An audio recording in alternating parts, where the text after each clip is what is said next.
Starbucks training Muslims sick new skill after they've been slipping worse than feces in drinks.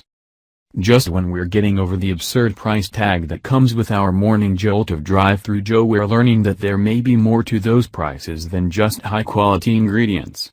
Obviously, Starbucks isn't a conservative company. In fact, they've done quite a bit to run off the conservatives with their political stances, and even outright insults to those that consider less inclusive. Which is a curious choice, considering that the conservatives are by and large gainfully employed and ready to fork over cash to keep ourselves awake for those long working hours. But duty calls, and Starbucks feels it's their duty to make up for our lack of compassion and hire lots and lots of immigrants.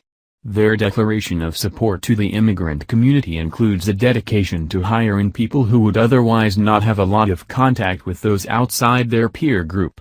Not only is Starbucks going out of their way to make sure these hardly vetted individuals have a job serving us, the infidels, they're making sure that other companies hire them too. Just when you thought you could avoid this madness by going to a nice little independent coffee joint, Starbucks has extended its overly funded arm and put our detriment in front of even their bottom line. This Seattle-based coffee giant has decided to fund its competitors in hiring refugees as well. Their hearts, and wallets, are just so full that they're willing to actually give money to other coffee shops if they'll just hire Muslim refugees. Via Pamela Geller.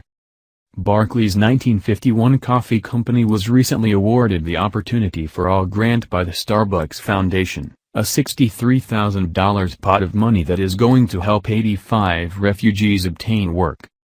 The fact Starbucks is actually giving money to other coffee companies, to competitors, to open doors to mostly Muslim refugees shows just how far left its ownership has swung.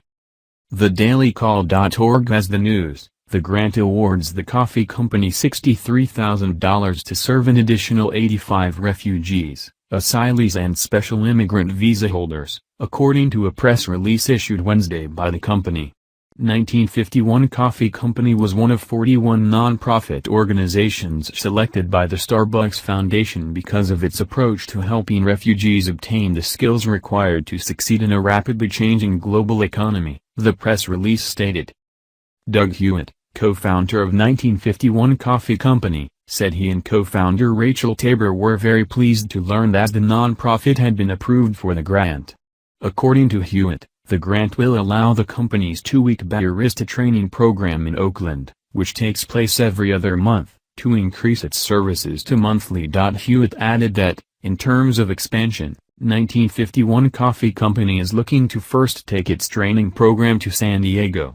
Depending on how that effort goes, the nonprofit will decide where else to take the program.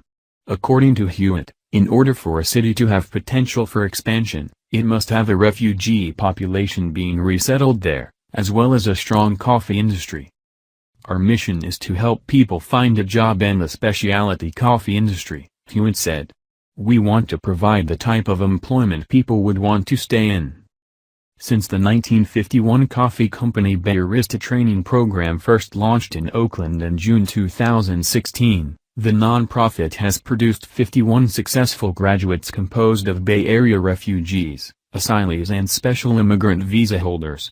According to Hewitt, with the shift from a bi-monthly program to a monthly program, the organization will have to double the amount of resources, including milk, coffee and building utilities, that it uses.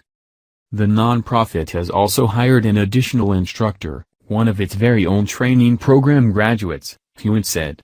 Meg Karki, who came to the United States from Nepal in 2011, was a senior barista at 1951 Coffee Company before being promoted to the title of program instructor.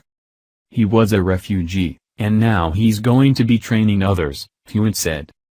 Muayyad Al-Habal, 29. A barista at 1951 Coffee Company who came to the United States from Syria 8 months ago, said he was excited to hear about the expansion of the training program, adding that he believed the expansion could significantly impact refugees nationwide.